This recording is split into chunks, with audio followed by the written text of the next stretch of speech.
Alright guys, I hope everybody's having a really good week. Everybody's staying safe. A couple of things. One is going to be make sure you're taking quizzes and that you're finishing them on time. The other thing I am going to be doing next week is going to be an online class, probably for just about 30 minutes, where all of us get together in case you have any questions or concerns about the exam. So I want to make sure everybody's listening to whatever questions you may have. Also at that point, you can ask questions regarding any of the quizzes or anything else that's going on in the class. So keep that in mind, please. Next Tuesday at our regular class times is when we're going to do this. For those of you who are Tuesday to Thursday. For those of you who are in a Friday class, we'll do the same thing for the Friday at the same time as the class. So keep an eye out for the emails that will show you where we're going to be meeting. Alright, so, and of course it's going to be the digital meeting place, not an actual place. Okay, so it's going to be more like a Zoom call but through Blackboard. Alright, I just wanted to clarify that.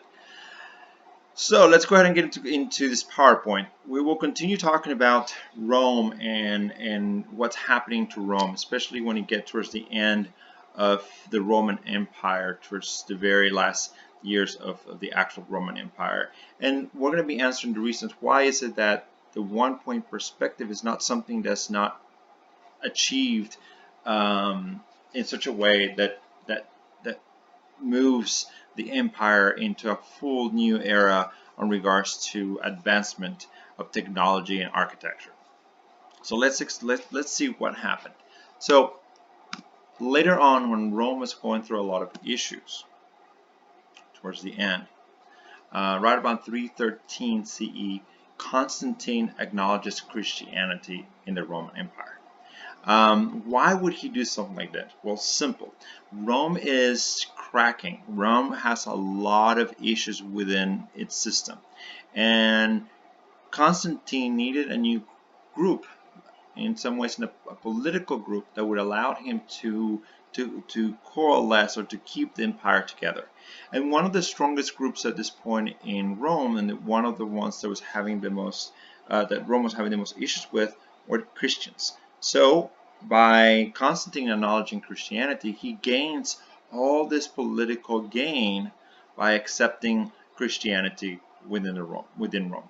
Eventually, the Christian groups become stronger. Constantine himself becomes the first Christian emperor. His mom was a Christian, so this is what creates the Christian Rome. Now, what is it? What allows Christians to be able to rise, to grow? Now, Christians were persecuted by the Romans, and not because they were Christians or because they were a different religion. That wasn't the case. Jews themselves were not persecuted. What was going on with the Christians is that the Christians were very much more against some of the laws and some of the doctrines of Rome, because Rome was polytheistic and Christians wanted to follow one God, and some of the laws that Rome put in place basically dictated the emperor to be a direct descendant from the gods, if not a god himself, and Christians did not agree with that. So they were very much, in so many cases, anti-Roman in some things. So Romans did not care for that so much. So that's why they were being persecuted. So anyway, so how did this small group of individuals continue to grow? What were the things that they were doing?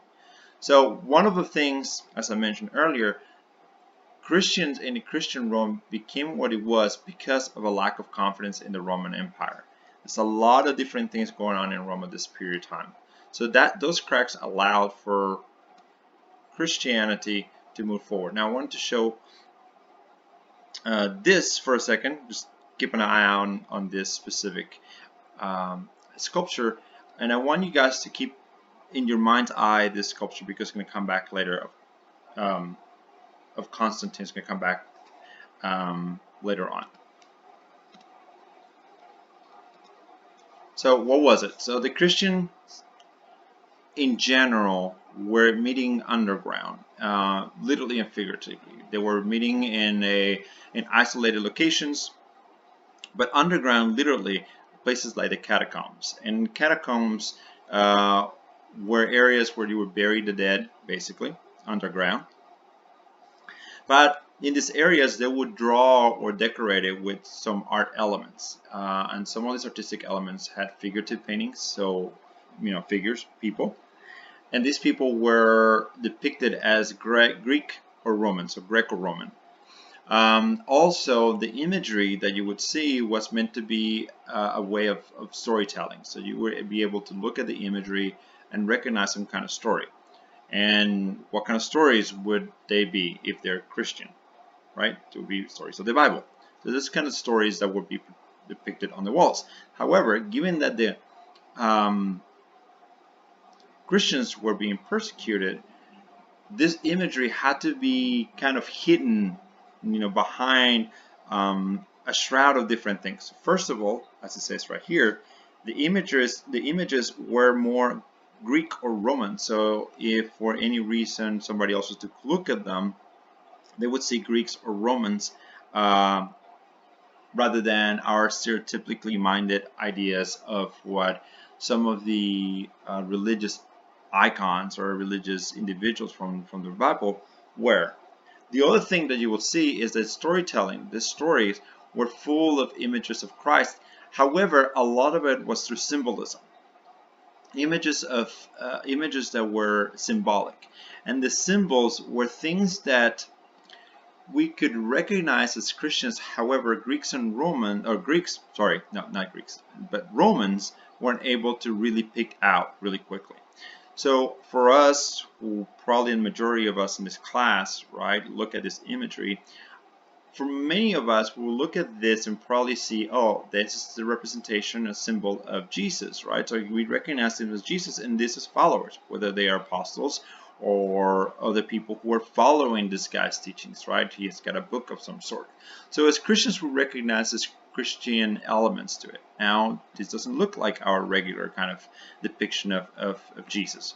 Him and the other ones look more like other, people from Greece because of the maybe white attire, but mainly like Romans at this case, right? Because of the haircuts and a few other things in here, they look like more like Romans. So let's say we were all gathered in the catacombs and we were doing some kind of Christian ritual or talking about Christian stories, and a couple of Roman legionnaires or military members were to come into our meeting. Well, they will look at the imagery of this wall and don't see anything wrong with it because they don't see the same symbols that we see, right? And if you guys remember when we were talking about symbology earlier during the semester, symbols are a learned vocabulary. Yes, it's a vocabulary through images, but nevertheless. So some people are able to see it, some people are not able to. So in general, Christians were able to share information, share stories, and share the faith by basically going underground and learning from these images. By 395 CE, the Roman Empire as we know it has split. So even though Constantine had some benefits from making Rome Christian, it wasn't enough for it to retain the unification of Rome. So in 395, we have the Eastern and the Western Empire. So for Rome, it was very important to move the Roman capital from Rome to the east, what is now Istanbul, right? Now that area originally was called Constantinople, right? And the whole peninsula and area is called what was called Byzantium. Okay, so now that's why the name of the Byzantine, that's where we get the name Byzantine Empire from Byzantium. Now the other, and that's the Eastern Empire. The Western Empire, the other half of the empire, is going to be as it was. However, it is continuously being attacked by Germanic tribes. So while the Eastern Empire now has the new Roman capital, the Western Empire is slowly being broken up and land being lost by these Germanic tribes. So it's long enough before the actual Western Empire actually collapses. It's only less than 100 years between the split of the Roman Empire and where the Western Empire completely falls into the hands of the Germanic tribes. So one of the things we're going to see with this PowerPoint, guys, is we're going to look at first the Eastern Empire. We're going to look at what happens in the Eastern empires with Constantine and the Byzantine Empire, and then we're going to come back in history again at this same period of time in the Middle Ages, and then we're going to look at what had happened to the Western side. Okay, so in general, before I go into all of that, let's go ahead and take a look at Christian Rome itself, just as Rome as a Christian empire. Rome as a Christian empire had a lot of new architecture being built for religious purposes. So a lot of churches were being built.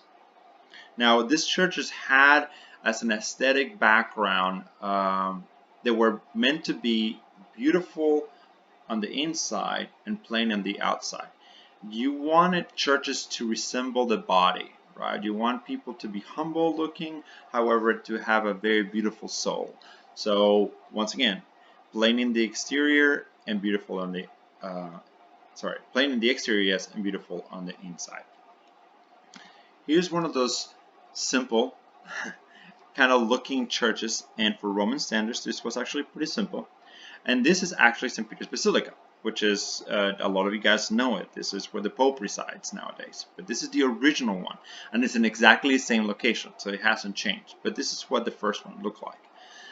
Most churches in Europe during this period were built in this manner. There are a couple of things in here that they had. First of all, it's a nave, and the nave is this really long corridor where you come in. And then you also have the long aisle, sorry, and then you have the apse, which is this area right here where you have the altar. All right. The other thing that you have to think about, and that I don't have it here in the PowerPoint except from this area here, is this transept. So the transept is this area that comes across. And sometimes in some of the churches, it is kind of exaggerated, so it looks almost like an actual cross. The nave and the transept together look like an actual cross.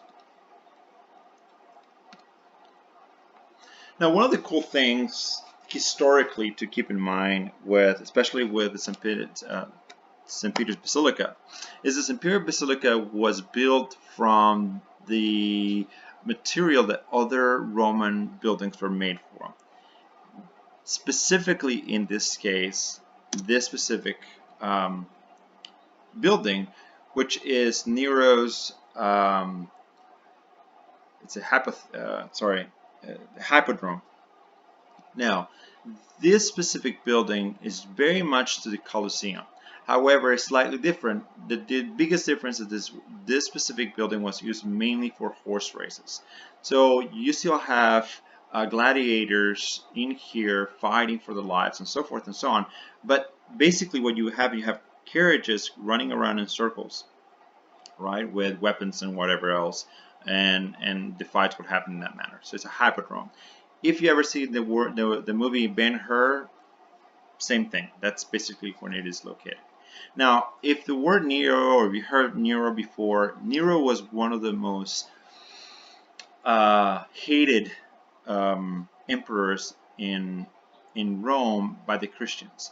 Christians and Nero did not get along, and Nero was not altogether in his head. And I don't know if you guys have heard of Friday the 13th. Everybody has, right? And why is Friday the 13th such a bad luck day? Well, on a Friday the 13th, the Christians in some ways upset Nero, and Nero decided to get all of the Christians that were incarcerated and basically set them all on fire in the streets of Rome, and almost set Rome on fire altogether, just to teach the Christians a lesson. And that happened on Friday the 13th. Christians did not forget this. So when it came time to build the Basilica, the biggest church in Rome, Christians took apart this specific building stone by stone, and with this building material, they built a new church. Not only the material, but also the foundation. So I'm going to overlay here. This is the basilica as it was originally. And here is an overexposure of what the hypodrome's location was. So this is the hypodrome right here. And the foundation, as you can see, part of the foundation is in this area. And all of this material was utilized to create this one church. Now, this is not what the church looks like right now, but it's exactly the same location that it has been since the very, very beginning with Christian Rome. And then if you guys can see this dotted line right there, this is what the new basilica is like nowadays. That's how big it is. Now there's a different image I'm going to show you that shows it as it is right now. So here's the hypodrome once again. You can see it right there, original. In dark right here is the original basilica, and the one in red all the way around here is where the actual Piazza San Pedro, okay, and the actual basilica is nowadays. So that's pretty cool. Here's a picture of what I was just showing you. So you can actually see the original basilica here. You can see the transept right there, and part of the original apse is going to be right here underneath the main cupola, and so forth. So from here to there. See? Pretty cool. Alright, the other thing I was going to show you guys is this pretty neat thing, which is this is a painting from the Middle Ages of the basilica. Right, so you can see the apse back here, you can see the floor, you can see the columns, and once again pay attention to the floor just like we did with the Pantheon, right? And this is what it contemporarily looks like. So the floor is basically the same. Once again, the apse is still in the same location, however the rest of it is completely different. You can see how much more money they've had since then in order to build the church. Alright, so let's move on a little bit and let's talk about the decorations or the embellishments of the churches. So there were a couple of things that you had. Large paintings and mosaics, and they were completely decorated on the inside. Why would you think it would be decorated? Well, it's simple, right? It is the way that they have been teaching the Bible and the stories of the Bible is what allows Christians to grow from small groups of people into large groups, into a force to be reckoned with, and to take over basically the empire. So storytelling was very important. So all of the churches are going to have tons of imagery in order to continue to educate and to teach the faith. One of the most interesting things, or one of the most interesting churches that there is, it's a church I'm about to show you, and it's full of mosaics, but more specifically tessiati. So this tessiati that the Christians do is slightly smaller than the Romans, and that it allows you to create a much more precise mosaic, plus much more colorful. So let me show you. Oh, I'm going to show you that in a minute, I guess. Sorry, forgotten the order of this. So my apologies. So we're going to come back and see. I'm going to show you more of this in a minute, especially when we talk about the Byzantine Empire. So with the Byzantine Empire, which is our Eastern Empire, after the collapse, right, we have the Eastern Empire, and the Eastern Empire started to grow once again towards Western Europe. And as the Eastern Empire grew, it was called the Byzantine Empire. So with this growth also came a new set of aesthetic approaches. And the aesthetic approaches were very much tied to religion. Now, one of the things we also have to understand is that religion in the Eastern Empire was being influenced by other elements, by other Christian adjacent groups, and we're going to talk about that in a minute. So you will see that because of that influence, Byzantine style art has a very specific style, it has a very specific look. One of them, which is, that's what they look like. It looks like Romans forgot how to draw, right? So it's kind of odd. Look at how long they are, and the heads are, is not very naturalistic, very flat. And one of the things that I find funny is that they almost look like they're flying, right, all the time. Anyways, so you're going to see that in this Byzantine style of art, you're going to see a combination of both religious as well as political figure. One of the things to understand is that because Rome was a polytheistic empire, or a group of people, the people in power and religion were basically side by side, and that really quite didn't change as much. So those in power were still very much above everybody else, and they make sure that you knew that. So a lot of the figures in here that you will see were not only powerful as rulers, but also very much connected to religious doctrine, or to God himself. Another thing you will see is the elongated figures, as I mentioned earlier. So really long arms, long legs, long fingers, all of those things. So were stylized. Now, why were they stylized? Well, because they were not actual depictions of people. They were not naturalistic representations of people by any means. They were icons of sort. Just think of a emoji. They are meant to be kind of like you, but they're not really you, right?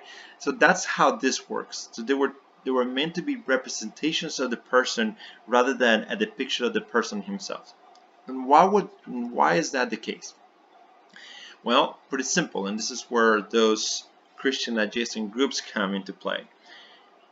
Within the Christian world, if you think about Christianity in Europe, and in this case Christianity, the center of Christianity in so many different ways is in what we now know as Turkey, right, which is where the Byzantine area was, or Byzantine Empire started. Right next towards the east, right, is the Middle East, right? And what kind of religious group existed in that area, right? That's Islam. That is the Muslims.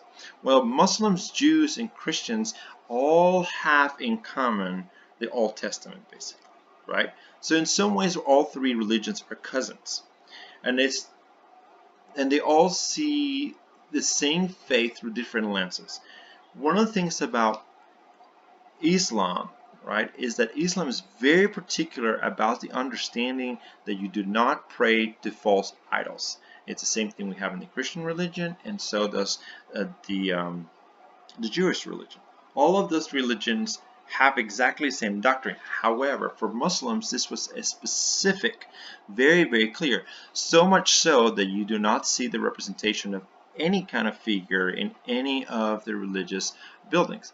What you will see in there is the Word of God, meaning literally the words, the calligraphy written on every single surface that will remind you the Word of God is God, not so much the imagery you see. Well, given the Byzantine Christians, given the Christians were so close to that doctrine, to that idea, right, that influenced the way the Eastern Christians, Byzantine Christians, looked at their own religion, right? So, in some ways they were questioning themselves whether having imagery in churches was the correct thing to do. So, a way to solve that problem is that we no longer have, this clear representations of the human form, right? We're going to stylize it, we're going to change it. So this is how we get away from praying to false idols, right? We no longer have a clear representation of a person because they're not the person, they're just symbols of them. It is kind of splitting hairs, but nevertheless, it kind of works with the understanding of religion at this point. Another element you will see, and this is something kind of just you saw a minute ago, is an emphasis on the eyes and that's where Constantine's sculpture comes into play, right?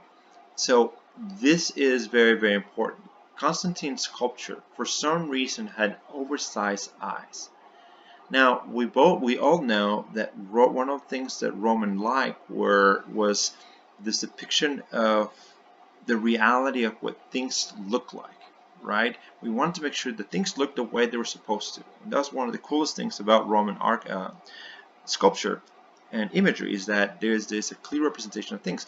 So why would his eyes be made so big, right? Well, have you ever heard that the eyes are the windows to the soul? Well, in this case, this specific sculptor, or this depiction of Constantine, wanted to show him to be a much more pious, with a person that was connected to God, that had a clear soul, somebody they can see right through, those kind of elements. So his eyes were depicted much larger.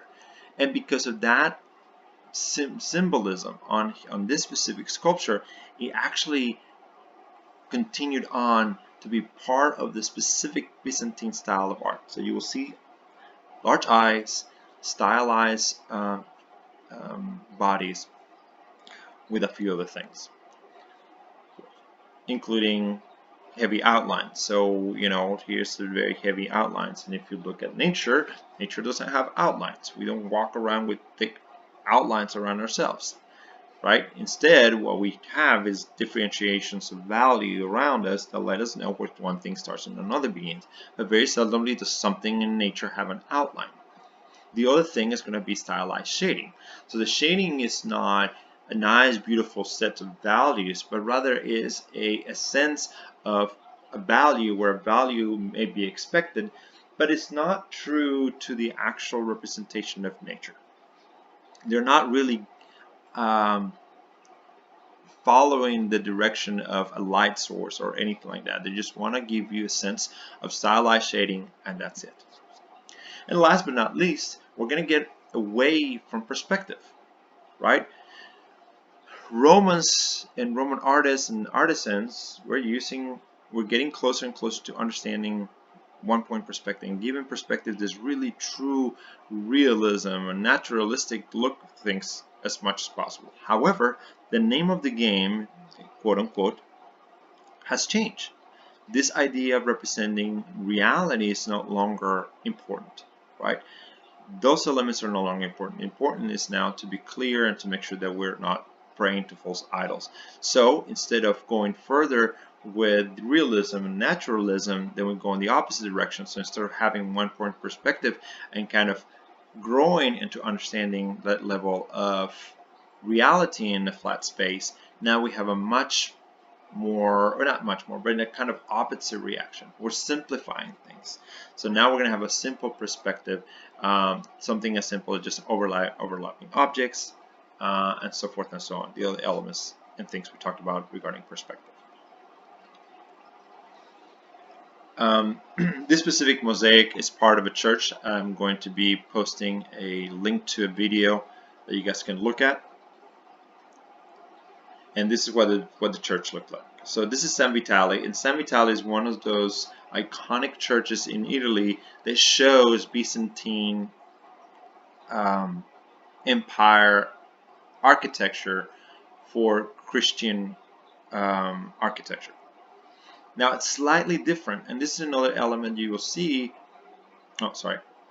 So where San Vitale is located, as I mentioned before, this is an area that was taken over again by the Byzantine Empire after its expansion from just Byzantium.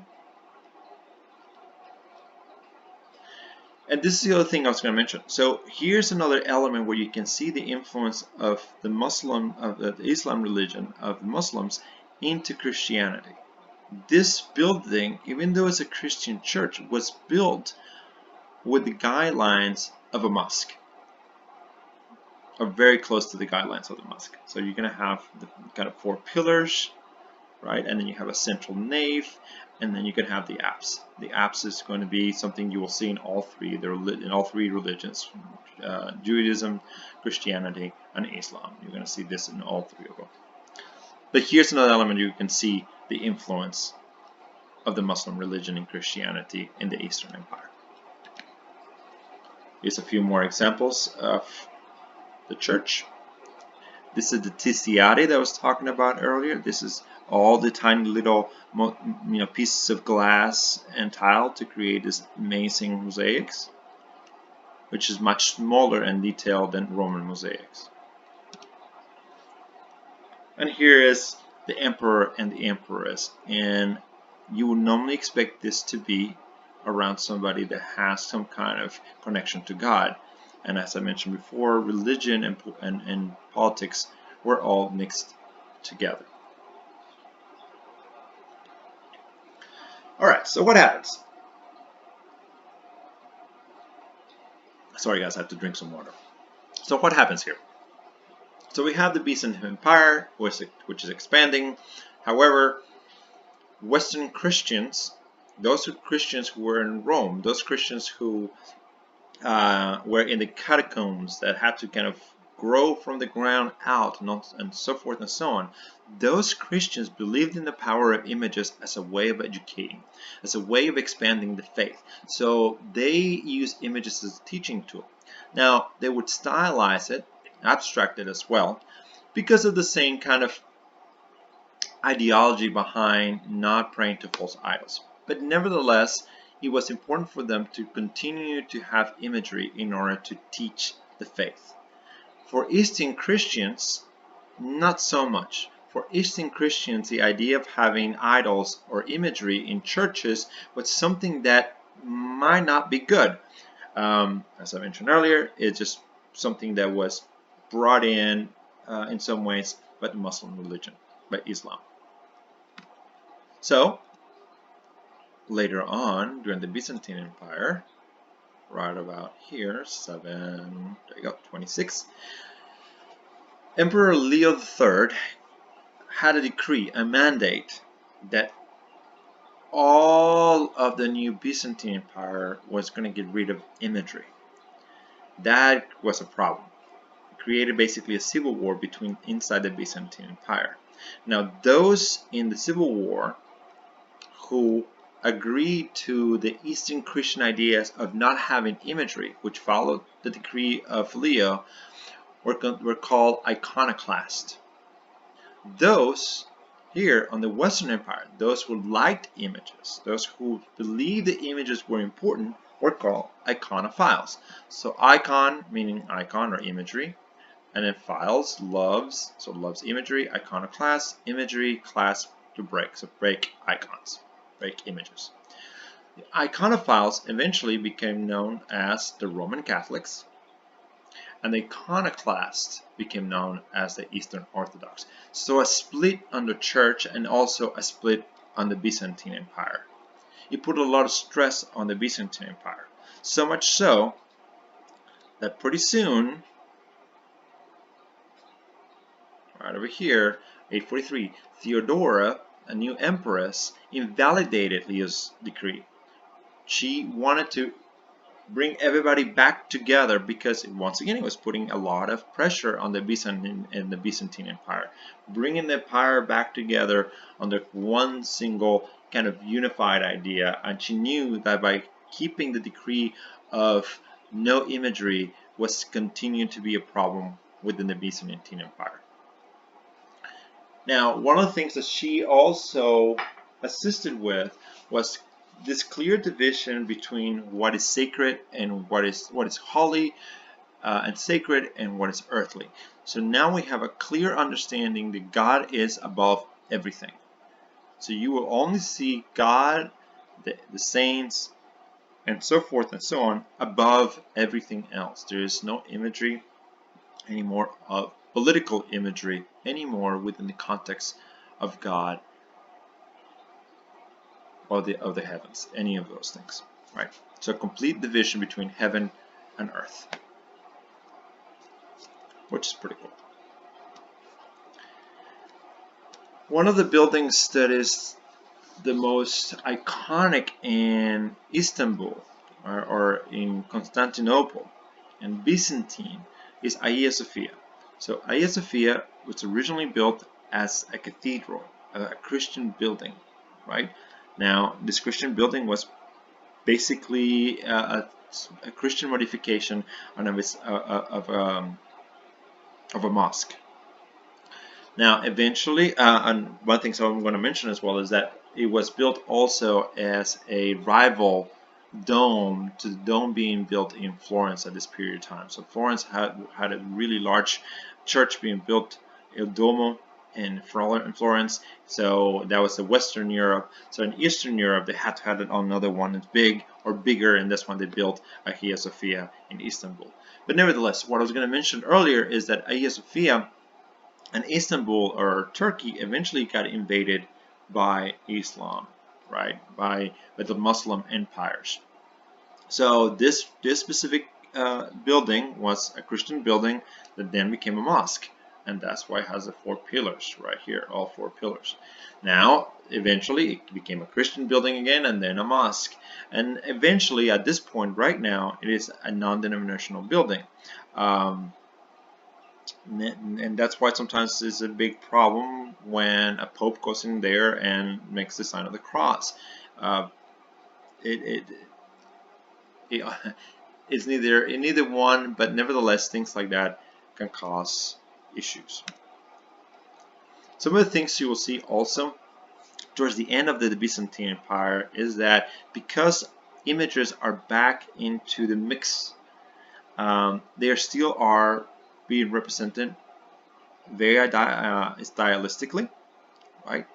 And a lot of this little, objects right here, icons, were very much popular in late Byzantine Empire. So these little objects that people would carry or have around with them, these little drawings or whatever else. If you're a Catholic, especially if you're Latin Catholic, your families have this little tiny pieces of paper with a saint in front of them, with a prayer on the back. Every time I go down to Colombia, it seems like it's like Pokemon cards, and your aunts and uncles will give you one just to have for protection of this and protection of that. This is very much the same thing. So this imagery will have, the imagery of a saint or a religious imagery, and then on the back will have a prayer or be accompanied by a prayer of some sort. This one specifically I'm showing you because this is the depiction of the Old Testament of the 3 angels. And the 3 angels, this is meant to be kind of where the idea of the Holy Trinity comes from, right? Father, Son, and the Holy Ghost. So here's the depiction of where this concept of God into 3 is came about. Here's another example of Byzantine style art. Very stylized. Same thing, kind of odd eyes, odd dimensions, etc. Alright, so let's go back into time. As I mentioned earlier, we're going to go back into time. We're going to look now at the Middle Ages. So we're going to go back to where the Roman Empire was divided and then the Western Empire collapses. So when the Western Empire collapses, all the Germanic tribes, all of these nomads and barbarians start taking land basically from Rome and splitting Western Rome into many, many pieces. These groups some of them were already part of the Roman Empire because they were being added into the Roman Empire. Right, so they're already part within the Roman Empire, but also some of them also came in or invaded a lot of the land. Nevertheless, these individuals came in through history, through Central Asia. Most of them were hunters and gatherers.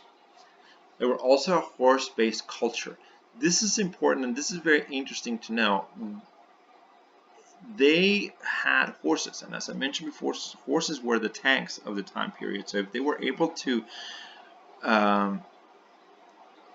if they were a horse-bearing society or community, then they were strategically strong when it came to war. So it's not a big surprise that they were able to eventually defeat the Roman Empire. A lot of the reasons why they came into Rome and they slowly took over Rome is because of the trading networks from Asia. And last but not least, they did have also very sophisticated religious rituals.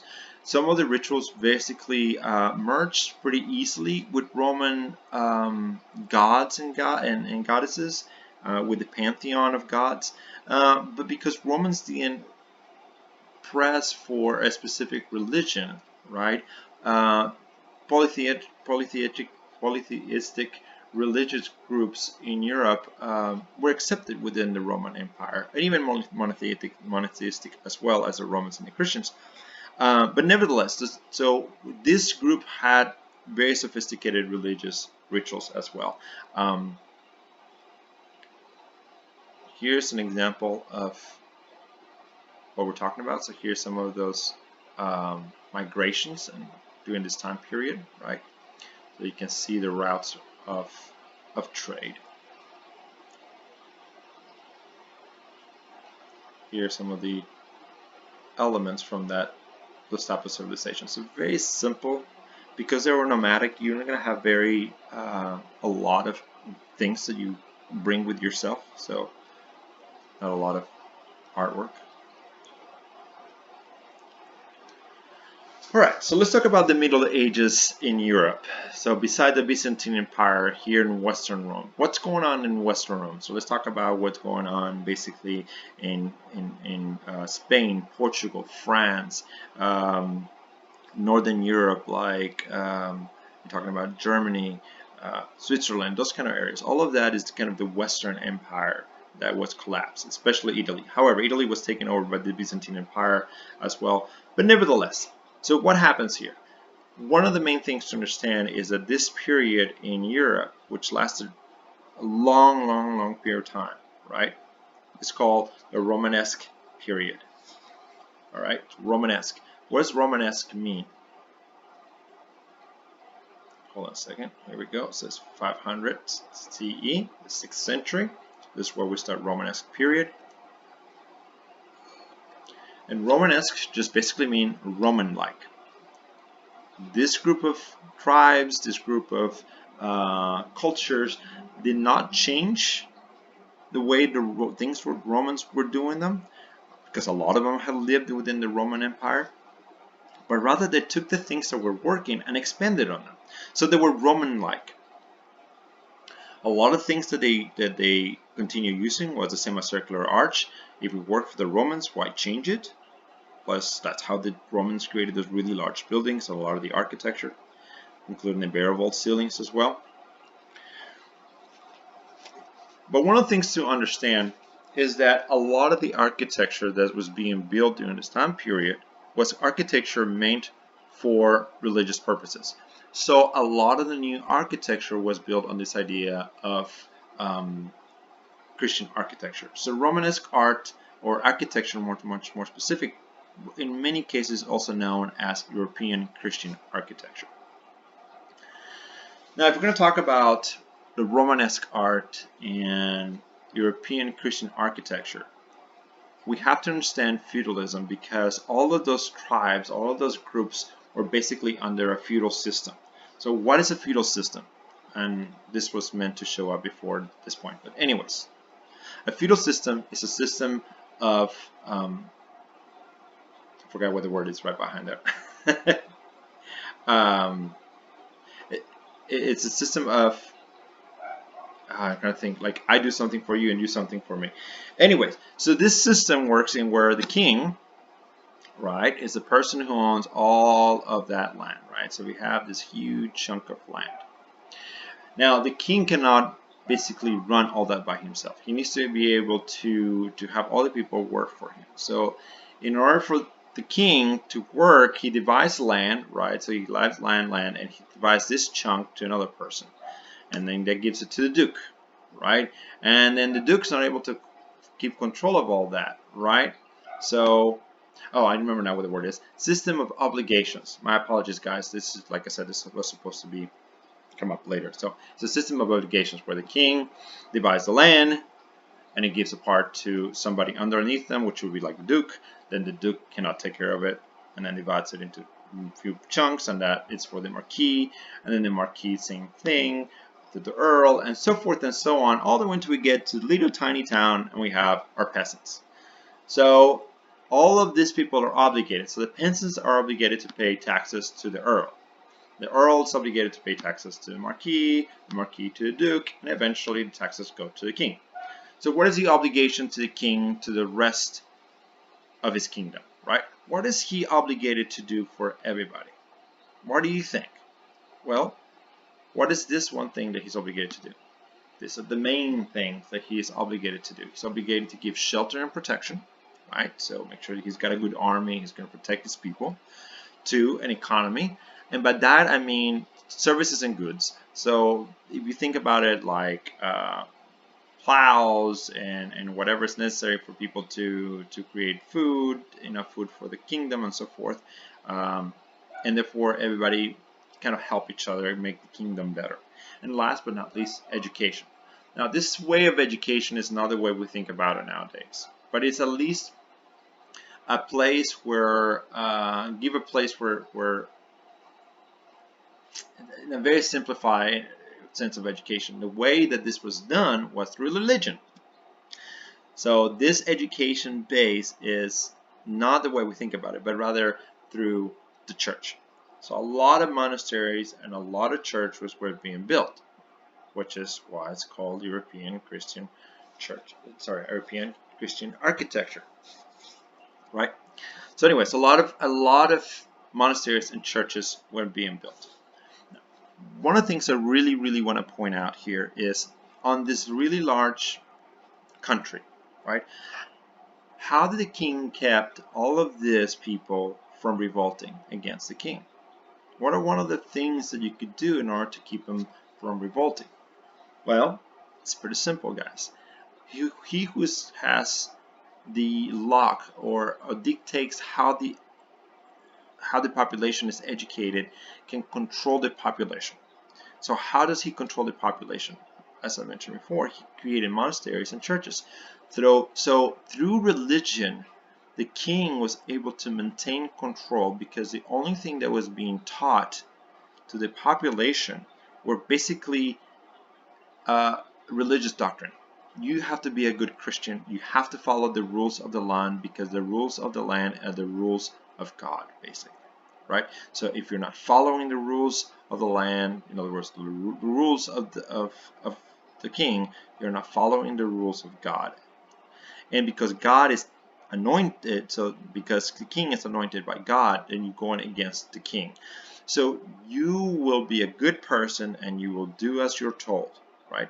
And this is the kind of doctrine that's being taught. And it's not a bad thing because people were very much good Christians and they were wanting to follow the faith. So in some ways, your feudal king was a good king because he was creating these churches and monasteries for everybody, where everybody could get together and so forth and so on. So either or, it was good, but nevertheless, the only thing that the regular person was educated on was on Christianity.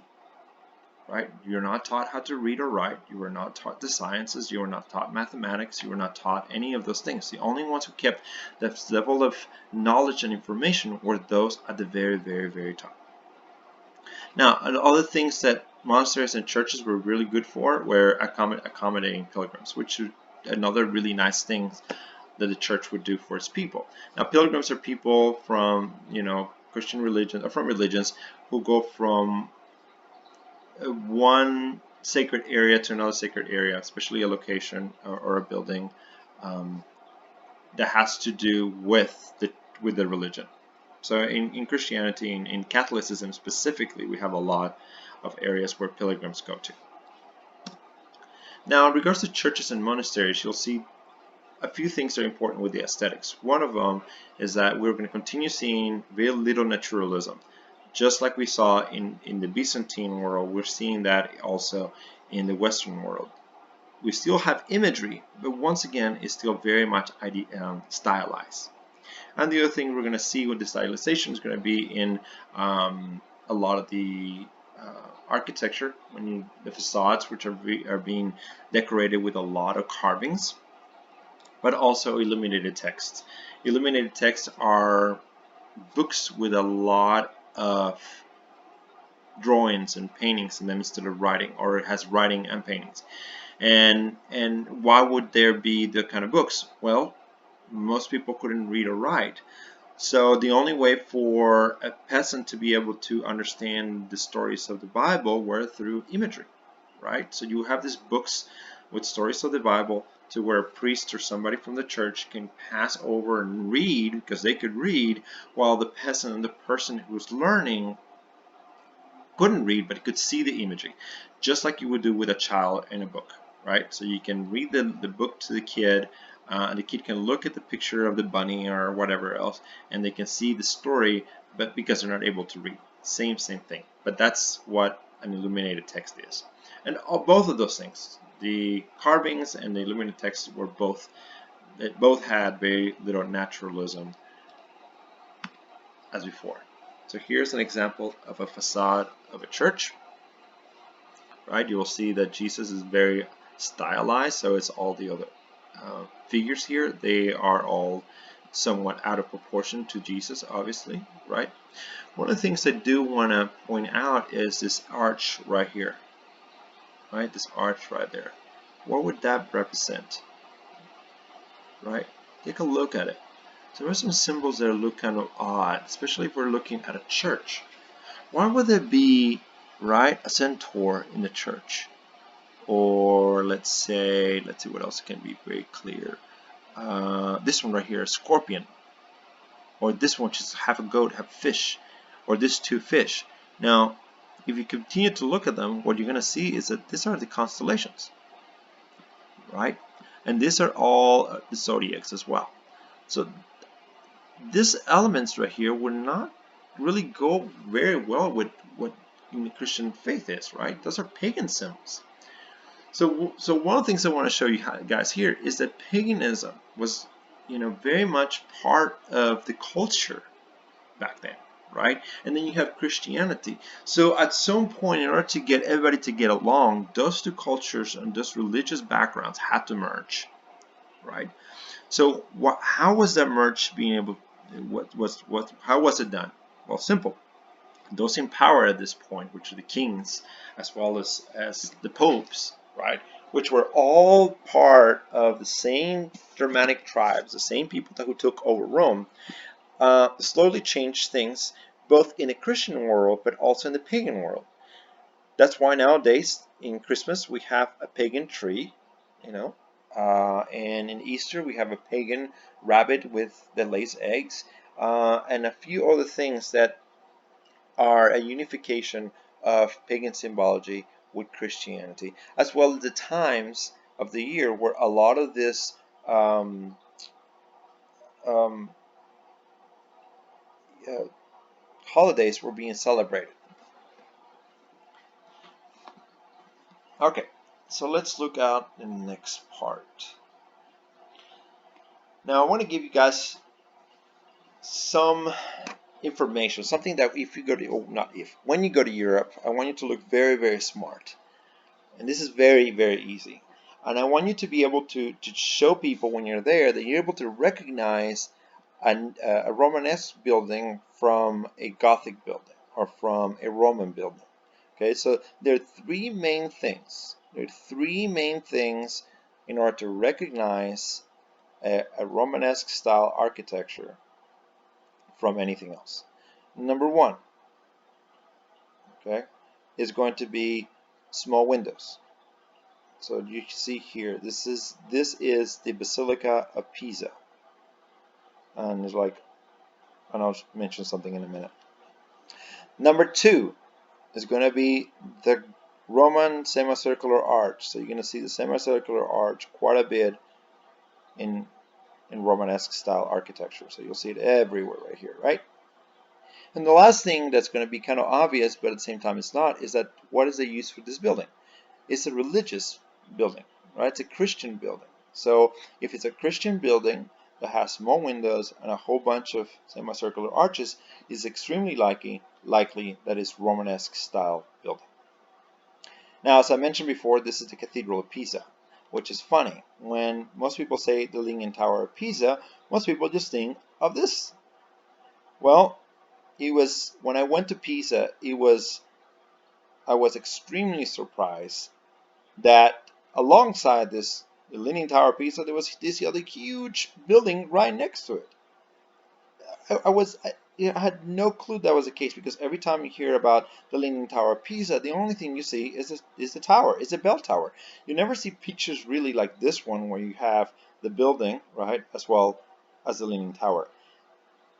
And the other thing that's interesting about this is that not only is the Leaning Tower of Pisa sinking, which is the reason why it's leaning, but also this whole building on itself is also sinking. So I really never understand why when you see the Leaning Tower of Pisa, you never see the whole cathedral, but just the tower by itself.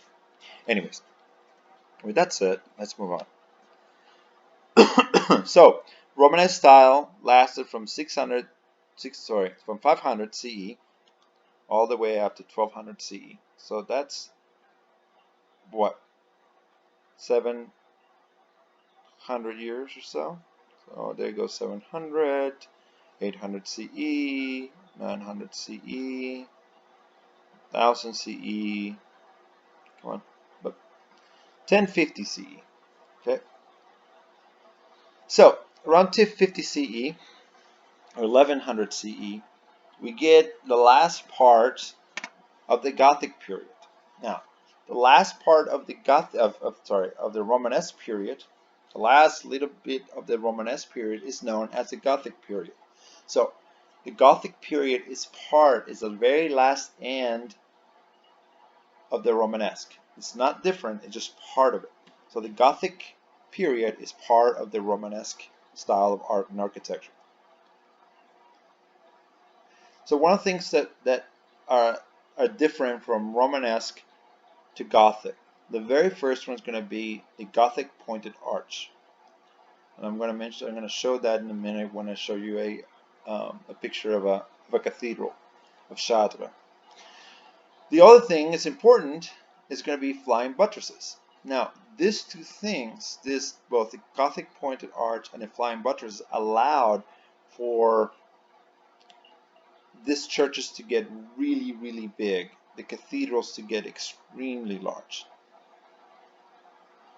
And here's a beautiful example of one of the cathedrals. As I mentioned, this is Chartres. And when it comes to iconic Gothic architecture, this is kind of one of the main buildings we show in art history, just in general. Now, here you will see the Gothic arch, the Gothic sort of pointed arch. Let me see if I can point that. It's very hard to point one out. Here's one. It's not that pointy. It's going to be better when I show. Let me see this one next right there. There you go. Here's a pointed arch, right? Very pointy on top versus the circular one from the Romanesque. So that's Romanesque right here, and that's Gothic right there. Right? And this is the flying buttresses. This is what I was talking about. This is flying buttresses. So flying buttresses are basically this column-like things that stick out to the edge. And what happens is when you put a lot of pressure down on this really large arches right here, especially when they're pointed, if you were to put a lot of pressure on it, of course it's going to collapse. However, when you put a buttress out, the pressure actually comes out and into the ground. So you're able to create very open spaces, especially for windows, and also allows you to create very, very, very tall structures. Now let's look at the front of the facade, and you're going to see a very clear difference between late Romanesque style architecture with Gothic style architecture. Now, why would those two bell towers be different?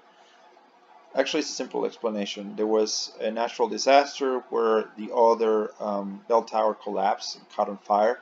So architects, instead of recreating it with the old style of Romanesque style architecture, they created it with the new style of the Baroque, not the Baroque, sorry, the Gothic style architecture. You can see how much different it is, right? How much taller it is, how much slender it is, how much more detailed it is. but more specifically, you can see the openness of it using a lot of those pointed arches. So cathedrals were meant to be really large spaces. They were meant to be big, and the flying buttresses, as well as the Gothic, the pointed arches, allowed for these places to get really, really big. When we first started talking about Christian, the Christian world and churches, we talked about, how things had to be simple on the outside and, beautiful on the inside. A lot of those ideas have changed a little bit. Right now, the way you were wanting to create these buildings was with a much more kind of spiritual concept behind them. So you wanted these buildings to have the idea that of the triumph of the spirit over the bonds of the earthly life. What does that mean? Well, imagine that you are one of the peasants, right? For basically 1,000 years, 700 years so far. Generation after generation of generation, you haven't been able to read or write. All the teachings you've been given were teachings about religion, being a good Christian, and following the faith, and following rules, right?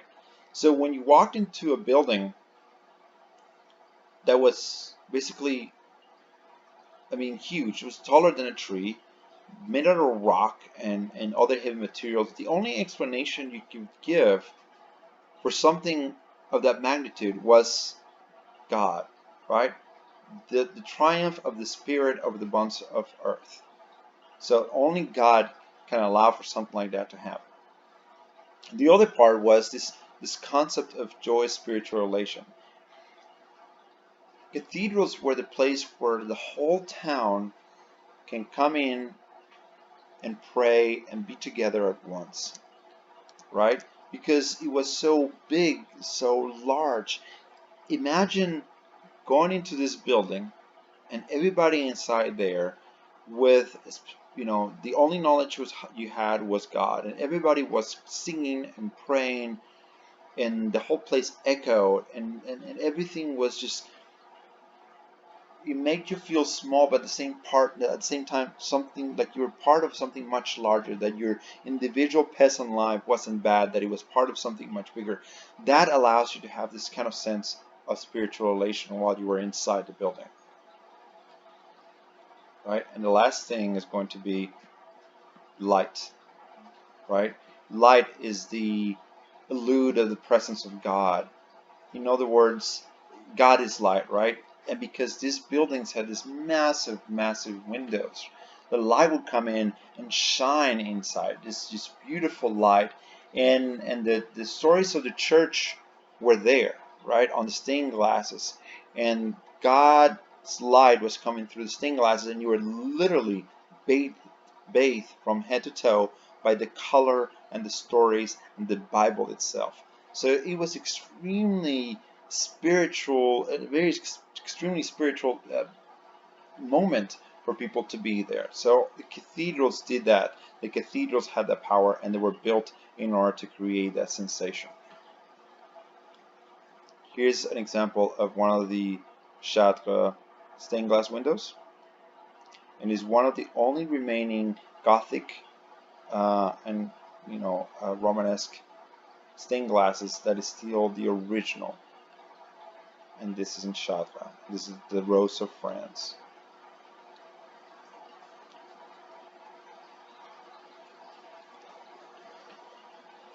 Another thing about cathedrals, and it's still something that's very much part of today. Cathedrals were, and are in so many cases, the center of the community. These things were where people gathered, what people went to every Sunday, right?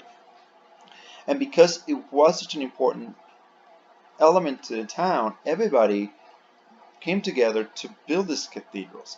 Now, it creates pride for the person of that town. So if you're a Catholic, you really truly understand this.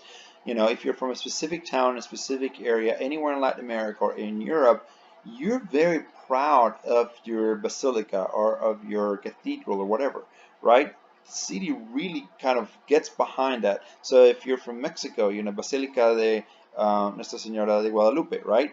Our Lady of Guadalupe, the Basilica. All the Mexicans kind of have pride on that. And if you're going through Europe, each little town had its own building, and each little town had very strong pride for that building, right? For that church or that basilica.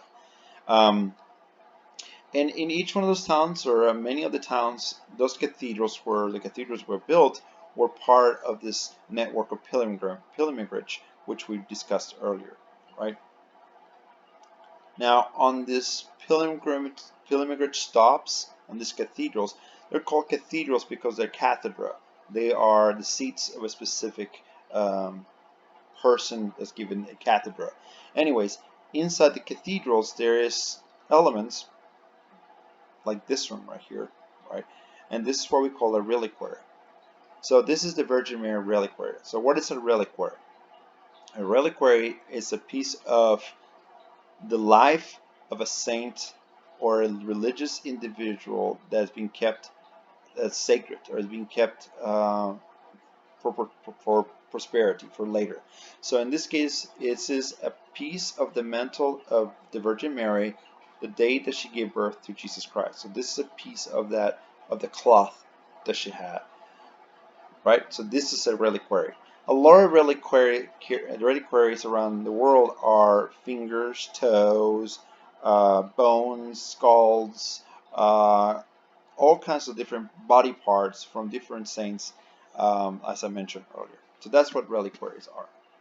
And each cathedral has a reliquary, and that's where they become such kind of hubs for people to go to from the Catholic faith or the Christian faith, and that's where they become pilgrimage stops. Now, towards the end of the Gothic period, churches are overly decorated on the outside. There's a whole bunch of figures and elements are put on the outside of churches. And one of the things we're going to start seeing slowly is that the need for one church to be better decorated than the next one, or much more elaborate than the next one, slowly starts giving away to some of those ideas of the non-depiction of the human figure in a naturalistic manner. Even though these ones are still stylized and elongated, there are some elements that are much more naturalistic, especially in the faces and a few other things. So as we will see on the next PowerPoint, this starts changing. This idea starts changing once again into replicating the human form in a naturalistic manner. And this is the last slide. Alright guys, so hopefully this was a very interesting PowerPoint, and I will leave you the PowerPoints, I will leave you the quizzes, and also a couple of links to the videos for this lecture.